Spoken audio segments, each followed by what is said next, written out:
wrong about Trump? What nuance can you add? Where is this going? Well, Trump is certainly, taking typically a correct position, but an uncareful position. In other words, it's spoken in a way that is just giving the media a heyday, and every one of the other anti-Trump candidates in the Republican primary. If he just says outright ban, which is what it appeared initially, all Muslims coming into the country, obviously that's, going a little too far. If he's saying ban them until you have a proper vetting process, then that's every bit correct. It's impossible, however, to trust our government to run the vetting process, because obviously they created ISIS. If they wanted to have a lot of ISIS people come in, they would certainly let them and say that they were vetted, and they're not going to do that. Now, I have a little bit different take relative to the number of people, young Muslim military-age people coming in. My sources tell me, in interviewing a lot of these people in Europe and in the Middle East, that these are conscription-age military people. Now, I'm not saying, by the way, what you're on. There is proof that some of these people who have been jihadists are in the group. But the majority, it appears, are people running away from conscription, running away from having to be forced into the military as terrorists in any number of the dozen, jihadist groups in there. And they really aren't particularly religious. In fact, a lot of them are running away from Muslim or from Islam. That's why they get so deeply involved in the pornography and the other corruptive things of the West once they get there. That's why they get involved with rape. These people are simply young men who don't want to fight, who are tired of it and want, the good life in the Western countries. Although they do hate the United States, everyone in the Middle East has been trained to hate the United States because of our constant intervention there. Everybody in the world knows about the relationship between Turkey and ISIS and the United States backing Turkey and covering for Turkey's collaboration with ISIS. And that's because, obviously, Turkey's taking orders from the United States in facilitating the sale of ISIS oil. Everybody in Europe and the Middle East knows about the 9/11 controversy, that it was a government operation from beginning to end. It's only the United States people who are continued, to believe the official version, and that's only about 60% of the U.S. people believe the official version. So I think some 40% don't believe it, though they don't understand how bad it really is. It takes a lot of study, as you know, to understand the nuances of what happened in 9/11 and how the U.S. pulled that off. Joel Skousen, I totally agree with what you just said, but you make the statement U.S. pulled it off. And in a way, that's true. But again, semantically, criminal elements and networks compartmentalized did, because that's what the media does. They then say that we say the U.S. government did it. But I guess it was so high level and so widespread, you could argue either way. Can you elaborate on that?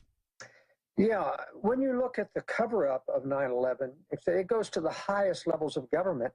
Now, that isn't to say that George W. Bush knew a lot about what was going on. I think he knew that an operation was coming down, but this is a puppet sitting at the head, isn't making the operations, wasn't making the operation, just following orders. You stay and talk to the students at this elementary school.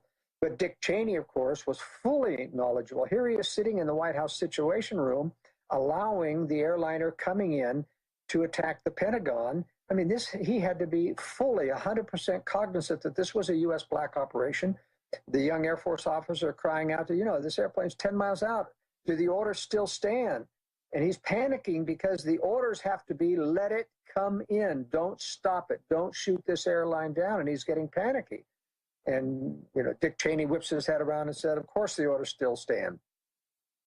And, of course, as Glenn Greenwood pointed out, the United States just honored Cheney with a bust of his head in the U.S. Congressional building.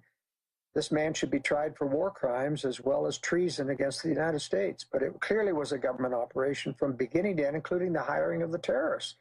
I mean, that's why they don't show the videos of the terrorists and the passengers getting on the airplane of the hijack. They refuse to show the videos because it would show that the named hijackers weren't the ones getting on the airplane. There was another set of hijackers that they had trained in Saudi Arabia, I believe, on major airliners. Because as a pilot, I can tell you, you can't train on Cessnas and even know how to turn off the autopilot of one of those major jets. Impossible.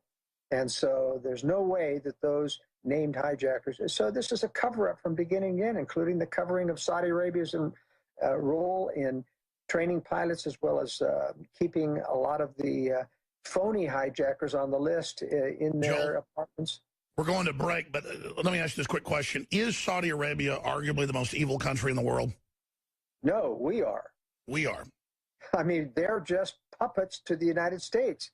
We're covering for them. That makes us culpable for so much of what goes on in the world. Well, we allow and we, help Saudi Arabia. We promise to cover their pedophilia. And I mean, these people are not Muslims. They're just corrupt individuals pretending to be Muslims. I agree, sir. Stay right there. We're going to come back and get into more geopolitics with Joel Skousen of World Affairs Brief. I'm Alex Jones, InfoWars. By the way, coming up in the next segment, I'm going to play the clip again from the AP speech, the speech he gave yesterday where the AP just played the clip where he said, no more Muslims, period, until we vetted them. Well, they just have him saying no more Muslims, period, absolute and total ban. And they take it out of context. But I think this will only make Trump go up in the polls because I was somebody who was against the Iraq war. I was somebody who was against all this Islamophobia. I knew they were trying to destabilize the Middle East to put radicals in charge to wreck the place.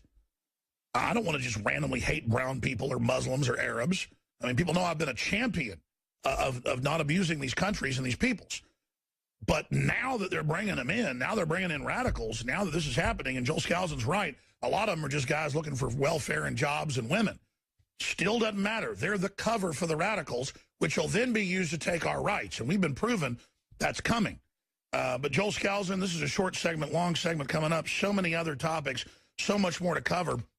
What about the question that Paul Craig Roberts asked, is war on the horizon? Is it too late to stop it? What do you make of Erdogan threatening to blow up Russian ships 2 days ago? And what do you make of the Turkish going into Iraq and Iraq saying it's an act of war and just their arrogance? Is Turkey doing this at the behest of NATO, or is Turkey out of control, or what's your intel? Well, NATO is not actually directing Turkey. The United States is directly getting Turkey to do its bidding. Remember that the shoot down of the Russian Su-24 was at the direct instigation of the United States, and I believe they wanted to do it in order to force Russia to bring in their top-of-the-line air defense system so the U.S. could eavesdrop on them and see what kind of jamming capabilities they have. S-400. Yes, the S-400, as well as their air-to-air jamming equipment and their air-to-air missiles, all of which have radar signatures, which have to be eavesdrop on. The U.S. hasn't had any opportunity to get that information heretofore because Russia hasn't been in combat using those, and hadn't been until they shot down one of the Su-24s. That forced Russia's hand. And now Russia's brought in its top-of-the-line fighter planes as well. That's correct. So one of the interesting things that happened this week as well is the U.S. for the first time attacked the Syrian army positions. In other words, this is a major escalation because Russia is going to be forced perhaps to defend the Syrian troops against Russian air or U.S. air attacks. They may have to, turn on their systems, which is be enough usually to get the U.S. aircraft to turn around. If you get locked on by an S-400 missile, that's, typically you turn tail and run. That coupled with Turkey publishing this photo of the Russian crew member supposedly holding a rocket launcher. Now, I want to say something's wrong with that. That looks like a provocation from Turkey because those ships passing through the Bosphorus are 1 mile to 2 miles away from shore. Can't see it. You can't see that. The pictures that they've showed of the Russian ships don't have that type of structure that shows up in the picture. In other words, that either was photoshopped or that was from a different time or frame. I'm surprised that the Russians haven't come out and debunked that particular picture because it obviously is very, very fraudulent or something that they picked out of some other time frame. Well, Turkey's threatened to blow up their ships already. I wouldn't be surprised if they weren't aiming, but it wouldn't be shoulder fired, would it? It'd be a larger onboard missile. You're talking about 1 mile or 2 away. You don't use a shoulder-fired, bazooka-type, cannon to do that. You've got all kinds of weapons on ships to do those types of things. So there's something wrong with that story. Either it means that the U.S. is trying to provoke additional reactions, not because, and I disagree with Paul Craig Roberts, I don't think this is meant to provoke World War III. As I pointed out on Sunday on your show, the U.S. isn't going to gain anything in terms of getting the world to join a militarized global government by creating a conventional war with Russia. It just doesn't do it. The U.S. is sitting there managing a conventional war. Everyone's sitting on the sideline cheering the U.S. on and say, yeah, go to it. But you see, the U.S. really wants to set us up for a nuclear confrontation with Russia and China where our military gets taken down. That alone is what drives people into accepting their solution that we need a military global government to fight this war because the U.S. has been decapitated, at least our military has. So I think it's still too premature for a third world war, but I'll tell you, the globalists are doing something in there to provoke Russia to escalate tensions with Turkey. Now, on Putin's part, it's very obvious. Well, stay there. Explain when we come back. But they're definitely playing with fire. This is unprecedented. We're going to come back on that front. And also, global government itself, the big Paris conference, we'll talk about that. The economy, oil prices with Joel Skousen at worldaffairsbrief.com. I'm with Infowars.com. They don't want you to check these sites out, folks. Send the links out to friends and family. As I went to break, I just pointed out something that I should point out a lot more. White House-run Media Matters memos got leaked 5 years ago where they said all independent, libertarian, patriot-based media needs to be infiltrated and destroyed. Now, I want to explain to you separately, we have been partially infiltrated before, like a movie. I mean, I get followed around home sometimes, you name it. I'm not going to get into it all, but it's like a movie. Can you imagine what it's like for other people? This is real. Okay? And you need to understand, we're having a big effect. They don't like us. I like to have lots of company in this fight. That's why I have all these other great guests on there doing just as good a job as I am or better. But you have the real power. You are why they're scared of InfoWars, because we have millions and millions and millions and millions and millions of viewers and listeners. And again, when you've got billions of views on YouTube, when you've got, this weekend I shot 3 videos. Together they had over 2.5 million views. Those were live, unedited, where instantly there's 50,000 watching within a minute. And then by the end of the video, there's 100,000 watching. And then 300, 400, 500, 600, 700, 800. In one video had 1.3 million views within a day. Now, do you think the establishment likes that? No, they are scared to death. Because it's not a fat lady on a treadmill getting that many videos. It's not cats playing. It's not French bulldogs. It's not Jay-Z. It's Alex Jones. It's people like Joel Skousen. Let me tell you, when we have a video, our average video gets about 50,000 views. We put out about 40 videos a day. 50,000 people watching a political video is a victory. So I'm not bragging. I'm saying this, I can feel the wings of doom flapping around spiritually. I mean, I know I'm in danger. And I'm just asking for your prayers, your support, but also prayers for other people that are taking action, because they've once said there are no atheists in foxholes. I forget who said that, but let me tell you, there aren't. This stuff is real. You can see it. And as it all gets announced, as world government gets announced, as all this evil comes out in the open the next few years, what do you think is going to happen to the credibility of a World Affairs Brief, a WorldNet Daily, a DrudgeReport.com, an InfoWars, and the hundreds of other sites that aren't as big or effective? I wish they were. Believe me, I want to be able to have so many patriot leaders out there that they can't decapitate us all. It's like walking point in a DMZ, up on the edge of a demilitarized zone with the North Koreans on the other side taking pot shots at you. I do not like being up front, but it's my duty, my job. And so I want to go 110%. I want to have the full effect. I'm not on this mission to lose. I know we can win. Look at the effect we've had. Tell your friends and family about the show. Send them the free podcast link, the live audio video link at Infowars.com/show. Download the free iPhone and Droid apps. Get a PrisonPlanet.tv membership. You can get a couple months free right now when you sign up for a year. It's $5.95 a month. 20 people can use it. Give it to friends and family. Buy a T-shirt. Buy a book. Buy some nutraceuticals. They're all the very best we could come up with. I mean, they're knock your socks off, folks. Just because People think it's special to put something really good out.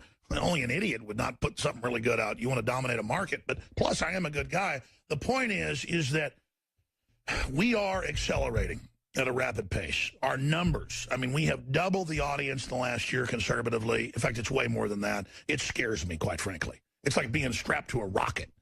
And that's because evil's rising. Whatever's opposing it is going to rise as well. It's time for you to rise.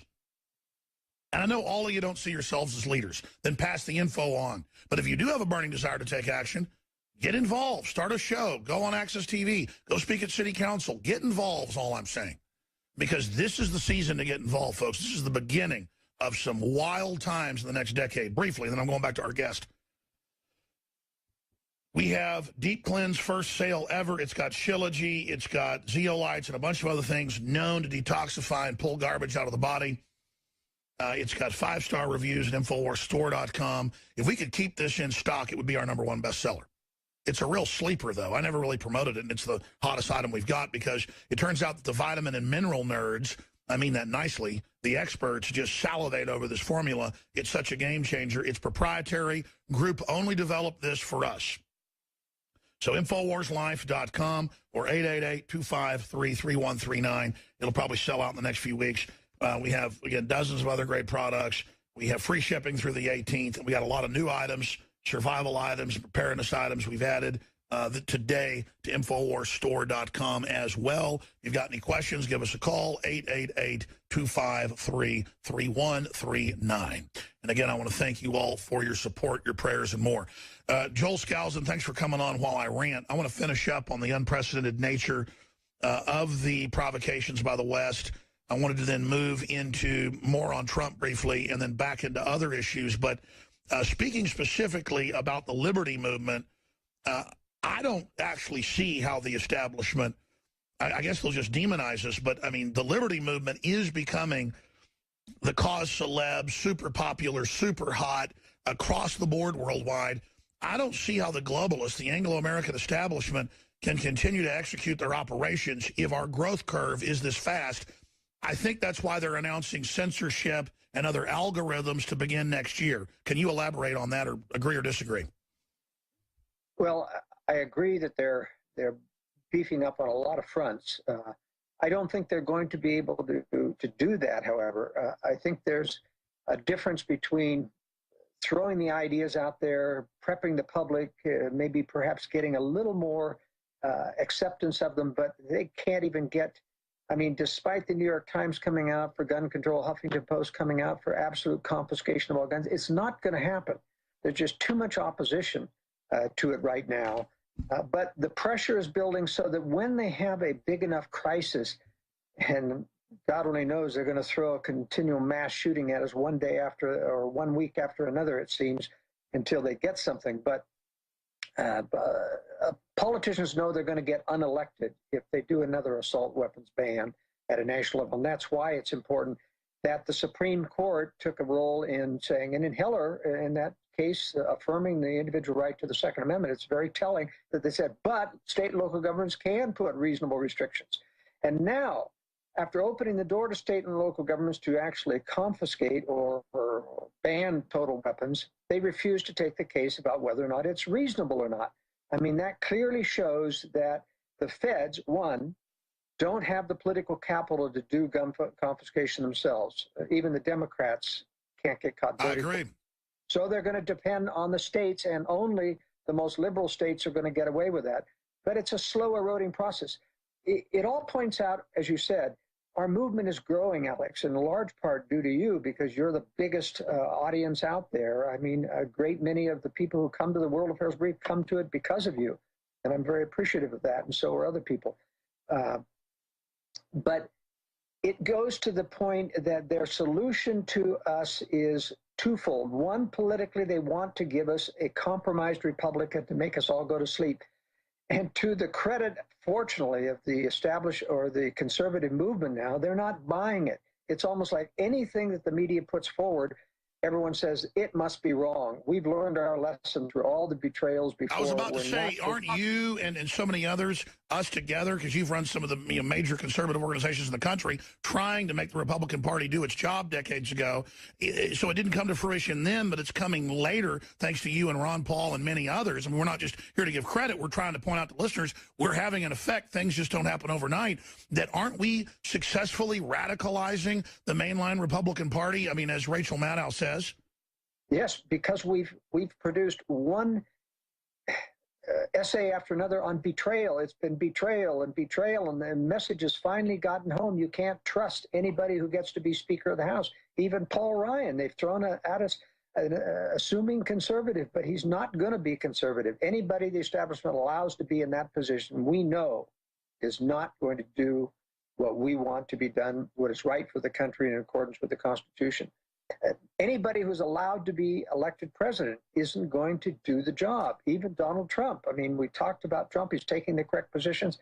I'm still a little nervous, Alex, because of the bad positions he's taken and the No, I hear you. I hear you. It's just that I feel like I'm evil if I kind of sit on the sideline and let Hillary get in. I get physically nauseous, Joel. Yeah, absolutely. We have to take a position for a principled position. And right now, Donald Trump is taking the only position that is absolutely against the establishment. Hands down, he's just saying everything the establishment does is wrong. We agree with that.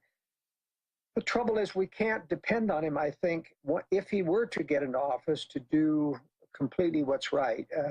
These types of things that he suggests will get him crucified. I think he would be subject of an assassination attempt if he got in. Well, the Secret Service does think that they've got him under constant guard. Yes, they do. So, but I still believe, as I pointed out in this week's World Affairs Brief, they've begun to pull out the John McCain strategy on Chris Christie this week. A major New Hampshire newspaper came out, the major newspaper there came out and endorsed Chris Christie. This is what they did to raise John McCain out of nothing status in 2008 to gain the presidency. I think they decided that Bush just isn't going to make it. He's not that exciting. Christie is a powerful speaker. He is capable of lying to a great extent. He is totally establishment, a lot of skeletons in his closet. The mere fact that they are pushing to get Christie to win in New Hampshire means this may be their newest tactic. Rubio's a little bit too young and cherubic. He doesn't have the gravitas that is necessary, I think, to engender nationwide support. Chris Christie could probably do it. I don't trust him as far as I could throw him, but I'm just sending out a warning. It looks like that's where the new major establishment push is, to overthrow Trump, to try to get a win in the New Hampshire primary through this kind of an endorsement. What do you think of Ted Cruz? Well, Ted Cruz is a solid conservative from way back from teenager years. There's no one who can deny his background. But that said, he's showing a lot of signs that he admires the compromising that Ronald Reagan did. That's why I went to Washington originally as the chairman of Conservative National Committee, was to try to stop the Reagan compromises. I think Reagan also was a true conservative down deep inside. But when you want to be popular, when you want to be president too badly, as Mitt Romney did, you're going to bend over backwards to please as far as you can, and you're going to do a lot of damage because you're going to convince conservatives that it is correct. Now, I think Ted Cruz's major problem with us as conservatives, he's totally bought into the attack Syria, the war agenda. He is not a neocon in terms of, he's not a globalist. But like Romney, he took all of those positions because he thought, this is something I can get ahead with conservatives. I was about to say, Romney, why didn't he get back in? I mean, obviously he would be a major contender right now, or have they just threatened him? It's a complicated story. They threatened him so badly before about not running in. He's reluctant to get back in. But remember, they don't really want anyone in the White House, Romney included, especially Romney, who they don't have dirt on. They've got to have control of that president so they can twist his arm as necessary. He has not been unfaithful to his wife. And, they can't afford to have somebody in there. If Romney, I'll tell you, despite his compromises, if he'd seen the Benghazi stand-down order going down, he would have stopped it. And they can't afford to have that. So I don't think they pushed really hard to undo. They didn't certainly go to him and say, all the threats don't mean anything. You can feel free to run now. They don't gain anything by bringing Romney in. They've got to have a controlled Republican who will do their bidding, especially in the hard cases. I think the next Republican that they intend could well take us into World War III. And that's one of the reasons they need a Republican, because Republicans at best create the atmosphere for a war, or at least talk conservatives into a war. Well, Trump, they're going to love Trump saying he's a militarist. I mean, Trump really just does say whatever's coming off the top of his mind. I think that scares them at one level because they know that he'd be hard to control. But I tell you, it's a real wild card. It is a real wild card on so many fronts. Speaking of Trump, here's a minute 10 compilation put together by Rob Dew, Buckley Hammond, and Rob Jacobson on what Trump basically really said, and now what's been spun out of it. Here's that clip.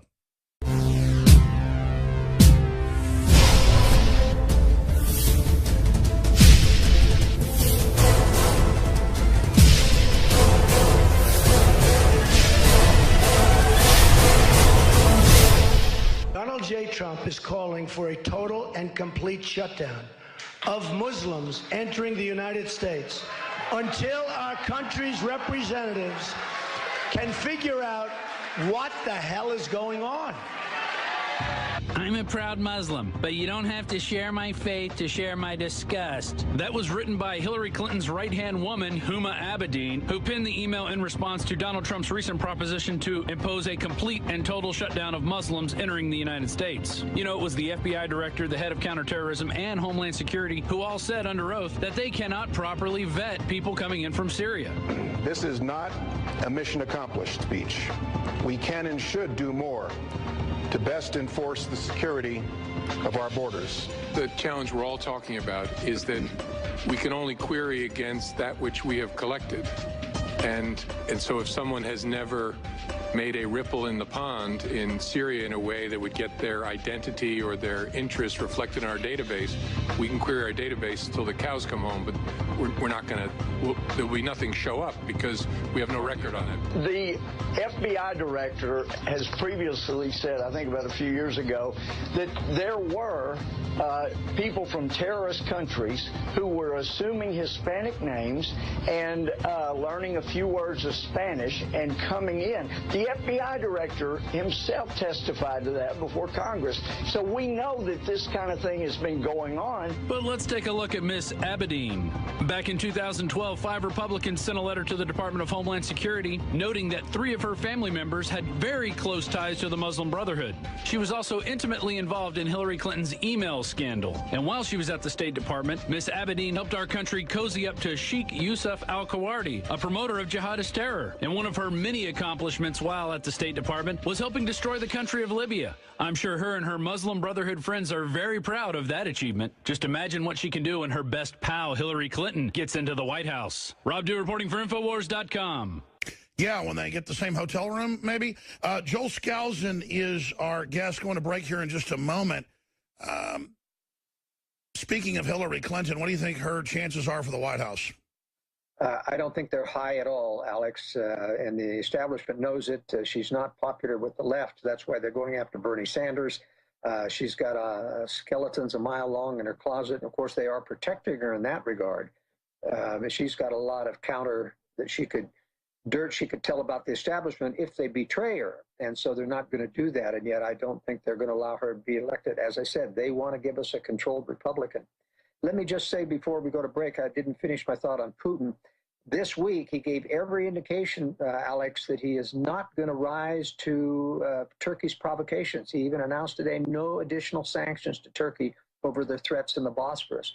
So the West is not going to be able to get him to come up to a conventional war with the West, specifically because he's not ready and doesn't want to show as much as of his capabilities as he has to. Well, I'm skipping this one break. This is so important. So continue on the Russia situation. Russia is being very restrained. Extremely restrained, and they're in the process of a major building process. They need a blue water navy to prosecute a war with the West. They need all new weapon systems in production level quantities. None of those are coming online until 2020, 21, 22, 23, and 24. So I can't imagine Russia rising to the bait of the West until at least the beginning of the decade. And so I think we're going to see a lot of posturing. One thing I will say, this is really turning into a proxy war between Russia and the United States. That's why the U.S. is using Turkey as the proxy, as well as ISIS. And, Russia is using the Syrian army, the Iranians, and Hezbollah in Syria to execute their strategy. But the Russians are running the show now in Syria, very, very clearly, and doing a lot of damage, not only to ISIS, but mostly, of course, to the U.S.-backed rebels. They love sticking it to the globalists. They're really enjoying this. But you can expect either the U.S. or Israel to complicate situations such as U.S. attacking Syrian forces. Russia can't allow that to happen. They're going to have to, maybe the U.S. itself is trying to force Russia into a confrontation over defending Syrian troops. And Joel, don't underestimate the recklessness of the Anglo-American establishment. I mean, they could actually attack even Russian emplacements and say they didn't know it or deny it. I mean, it seems like the sky's the limit. Hopefully that won't happen. But specifically on oil, they admit even in mainstream media now, what we talked about 2-3 years ago, they want to bankrupt Russia with lower oil prices. They want to bankrupt U.S. producers. They want to push us into this situation because Saudi Arabia can produce it and export it cheaper than anybody else with all their sweet reserves. For folks that don't know, it's basically gasoline out of the ground. Don't have to really refine it. If you look at all this, how can the American people be informed that our government's siding with Saudi Arabia to bankrupt our industrial base? I mean, they either charge us $3, $4 a gallon, rip us off, or drive it down and charge us less than they should to create monopolies. Overall, if they want Russia to deploy this new military and attack us someday, why would they then be separately putting Russia in a depressionary spiral? Well, that still is a matter of controversy, whether or not this is deliberate. You've got to remember that the source of the oil glut is U.S. fracking here in the United States. And it's the only country where the oil industry is not controlled by the government. They can't shut off the tap. In other words, they created and opened up all of this new production, and you just can't shut it out. The government cannot tell these private oil companies to stop. If Russia, for example, was really trying to support the price of oil, they would be cutting production as well, and they're not doing it either. I think that's a reflection of the fact that we're hurting, just like Venezuela can't cut production because they're hurting so much. So I'm not sure this is a deliberate thing to bankrupt Russia, because you're right, that would go against the globalist agenda of wanting to stop Russian military, increase Russian military production in favor of this next war. In fact, I think it's important to remember that even at the height or the low point of the Soviet economy, pre-1990, they were still in maximum arms production. So you don't really stop a communist country. You may stop their free market aspect by these manipulations or the lower oil prices, but you don't stop the fact that they can continue to print rubles and pay people. Sure. Do you buy the polls that Russian approval of Putin is at an all-time high? Absolutely. And that's part of the whole process of bringing a strong man back to Russia. As you know, my feelings, the fall of the Soviet Union was a carefully crafted deception. The communists are still in charge, and Putin is their man. There's also a new set of oligarchs that have replaced the original ones. They killed off Berezovsky and exiled Guzinski and others. Khodorkovsky is under prosecution again in Russia. But there's a new set of oligarchs underlying Putin, and they are still running the communist show. But part of this process is to raise up Russian nationalism again.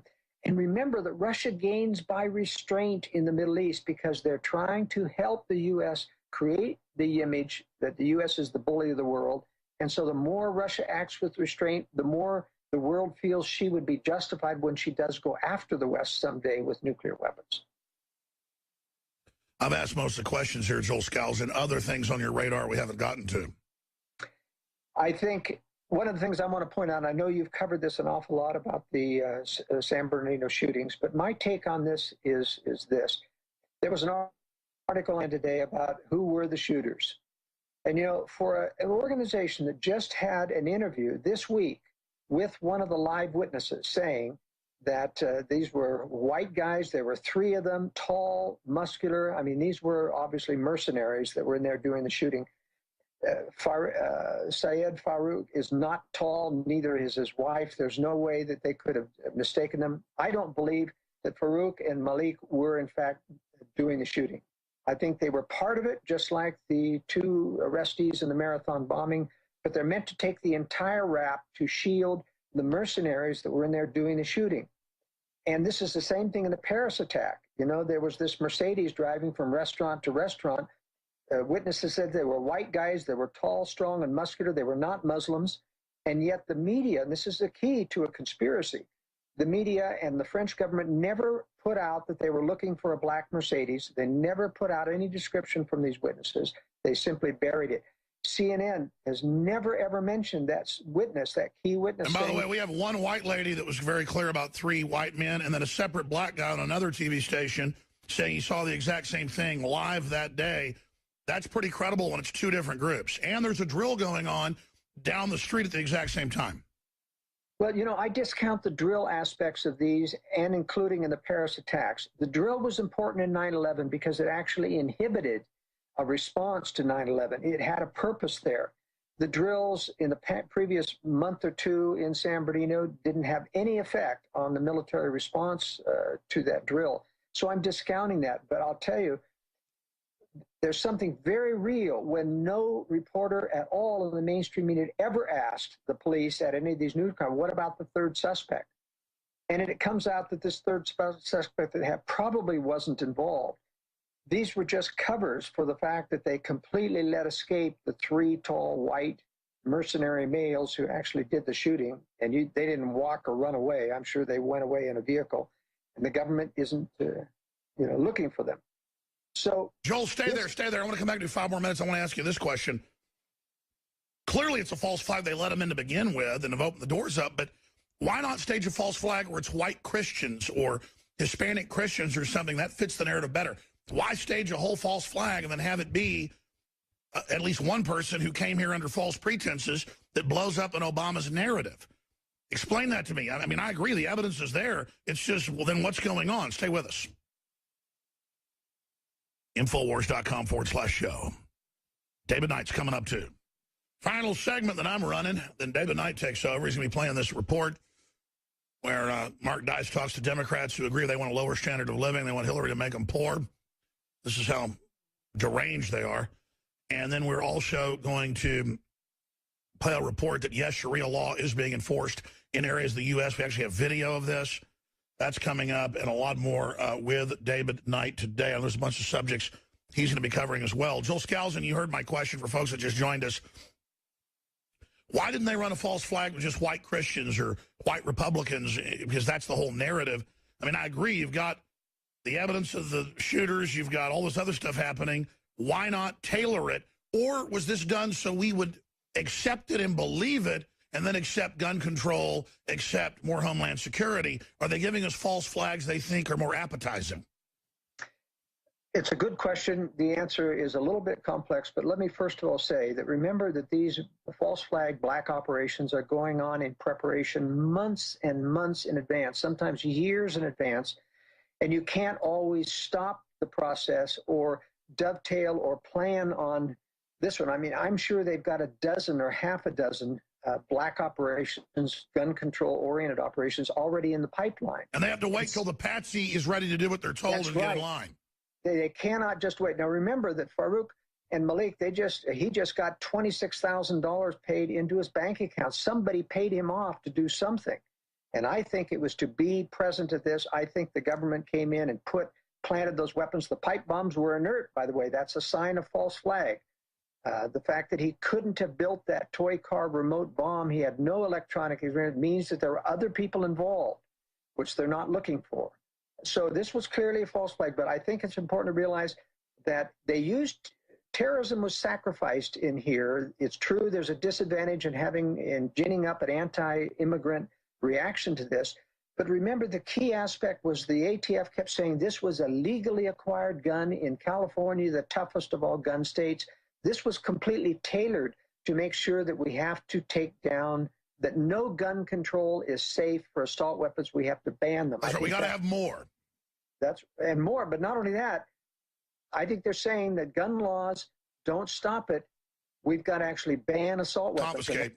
That's why the New York Times came out for the ban. That's why Huffington Post came out for the actual confiscation. This is their time to declare it. You see the scripting. Yeah. And so I think there are compromises they do. If they continue to throw white Christians at us, you know, it looks more like a government operation. They're mixing up, and I don't think they can absolutely control. They've got, as I say, sure, they're testing, too, when their real season of false flag comes, what the fish are biting on. Exactly, yes. Now, as I say, I don't think it's going to come up to gun control. You know, at best, the next thing they want is registration, and we could see, I want all assault weapons registered, but it's not going to get to confiscation, I can assure everyone. Well, I agree. These people are scientists, and everything they do is beta test over and over again. You see it getting more intense, but it's beta testing into the future. But they're just trying to shut down the economy with Obamacare and with welfare and all the rest of it to make us dependent.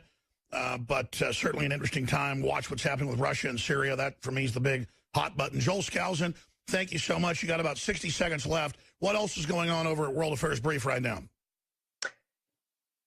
Well, let's see. We are doing a lot to cover, you know, this election, especially how they're trying to take down Donald Trump without success. And as I said, I'm focusing a lot on what they're going to do to as an alternative to Bush, who isn't going to fly. I think it's going to be very interesting to watch this primary process because, as I've said in the World Affairs Brief, there's over 1,200 delegates in the primary process that come from blue states, that is, liberal Republican states. They outnumber the conservative states, the red states, by about 54 to 46%, and 1,100 delegates for red state Republicans. And that means if they keep people like Rubio, who could take the Florida primary, Kasich, who could take the Ohio Hold on, primary. finish this thought, and then we'll hand the baton to David Knight. He'll be with us and have comments. David Knight is going to be hosting the rest of the hour, but a lot of days we end up overlapping into the fourth hour, obviously. Some days I'll continue to host the fourth hour. But David's got a ton of news coming up. He'll be commenting on what Joel Skousen is discussing here in just a moment as we finish up my part of the transmission. But we're talking about these purple states. They're not Democrat. They're not Republican. They're kind of these swing states that are partially Republican. And Joel Skousen was getting into that being the key battle for who they end up nominating. Also, a question I have for Joel, because I saw it this morning. I didn't cover it. It was in my stack. But we're covering it now. Yeah, Donald Trump's thing about we may have to shut down parts of the internet in some places to stop these people. And again, that'll be used to say he's anti-free speech. I would ask him next time he's on, what do you mean shut down the internet? You mean in certain third world war zones? Because, you know, that's a pretty bold statement. You know, Hillary's saying restrict the internet, but she means our speech. And she admits she means our speech. So very, very dangerous, some of these statements. Joel Skousen, finish up your purple state breakdown.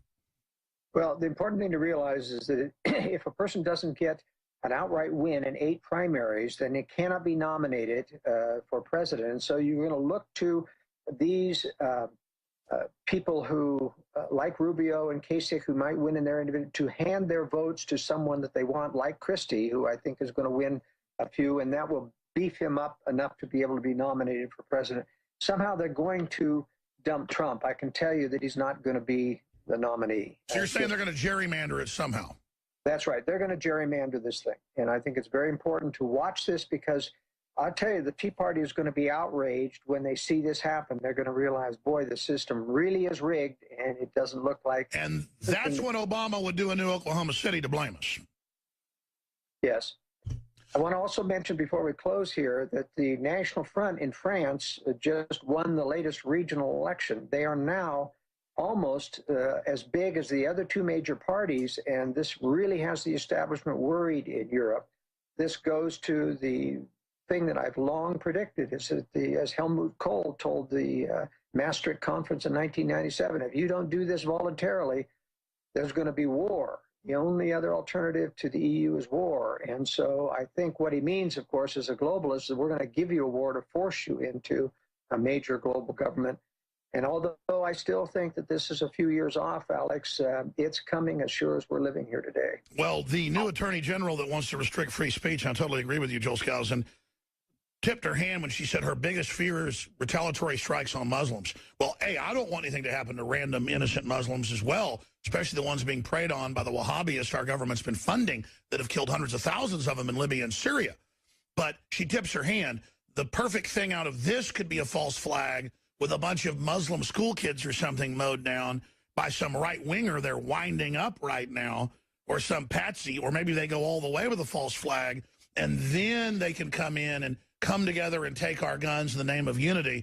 I mean, I really see that, and I really just feel in the tea leaves, looking at all the pieces, that we're going into a false flag to blame the patriots. Or they could have a giant Muslim attack against Muslims in Europe to demonize Le Pen. I mean, I really, in the calculus, I see they need that, and that would really help them. Now, maybe if they know we're there watching and folks aren't going to buy it, maybe they won't. What do you say, Joel Skousen? No, I think, in fact, I wrote about this in the World Affairs Brief, that when in the Paris attacks, they dropped this passport showing that one of the attackers, the suicide bombers, had come in as a refugee. And it, of course, accelerated the anti-Muslim movement there. And I thought, what could they be doing? They don't want to do this. They want to have more Muslims coming in. But in a sense, I thought, just as you did here, they could very well capitalize on an anti-Muslim sentiment by then demonizing those in the name of hate speech who hate Muslims or who attack Muslims. And they might very well have black operations attack Muslims so that they can make them a protected class. So they have multiple ways to run this, and they win either way. They're very, very devious. Wow. All right, Joel Skousen, thank you for all the time. WorldAffairsBrief.com. Great job over there. Look forward to speaking to you soon. Thank you, Alex. I tell you, folks, trying to figure out the truth is interesting. It's exciting and also gives me a headache sometimes. All I know is I'm sick of looking at Hillary Clinton, and I'm sick of looking at Barack Obama, and I want Trump to be a good guy. In ways, he says such wild stuff, it makes me think he's real. Then he says wild stuff, and it makes me think, what's going on? And the fact he's smart enough through people to reach out to us, I just... Here's the bottom line. I'm above my pay grade right now. I'm in over my head. But then what makes me even more concerned is I've had dinner with...